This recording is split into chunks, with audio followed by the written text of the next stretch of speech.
નમસ્કાર ખેડૂત મિત્રો, ટેકાના ભાવની નોંધણીની તારીખની અંદર વધારો થયો છે એ સમાચાર જાણીશું અને પીએમ કિસાનનો હપ્તો કઈ તારીખે જમા થશે એ પણ જાણીશું. આપ નવા હો તો ચેનલને સબસ્ક્રાઈબ, લાઇક અને શેર કરજો. પ્રથમ જાણી લઈએ કે જે 21મો હપ્તો છે 19મી નવેમ્બર 2025ના રોજ બપોરે 2 વાગે જમા થશે.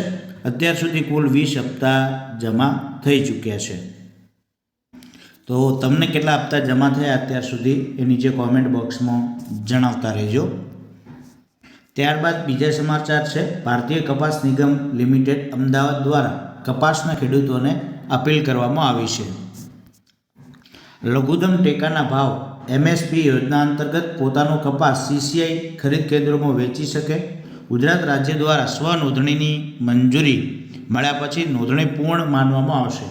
ત્યારબાદ ખેડૂત મોબાઈલ એપ પર ઉપલબ્ધ નજીકના ખરીદ કેન્દ્ર, અધિસૂચિત ફેક્ટરીમાં પોતાનો કપાસ વેચવા માટે સ્લોટ બુક કરી શકે છે, જેની છેલ્લી તારીખ 31મી ઓક્ટોબર 2025 હતી એ વધારીને 31મી ડિસેમ્બર 2025 કરવામાં આવી છે.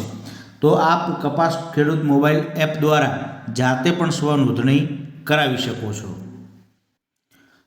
તમામ ખેડૂતોને વિનંતી કરવામાં આવે છે કે તેઓ સમયસર કપાસ ખેડૂત મોબાઈલ એપ ડાઉનલોડ કરીને પોતાની નોંધણી પૂર્ણ કરે, જેથી લઘુત્તમ ટેકાના ભાવનો જે યોજના છે તેનો લાભ મેળવી શકે.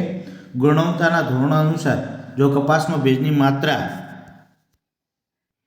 અહીં લખેલું છે થી વધુની હોય તો ખેડૂતોને લઘુત્તમ ટેકાના ભાવ સંપૂર્ણ ચૂકવણી મળશે.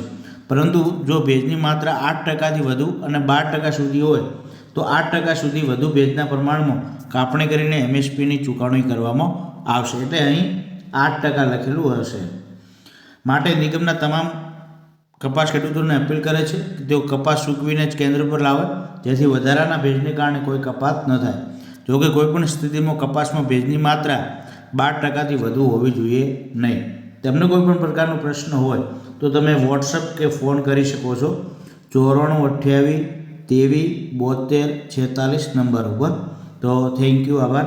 અમારો વિડીયો વધુમાં વધુ ખેડૂતો સુધી શેર કરજો, જેથી વધુમાં વધુ ખેડૂતો આ લાભ લઈ શકે. થેન્ક યુ, આભાર.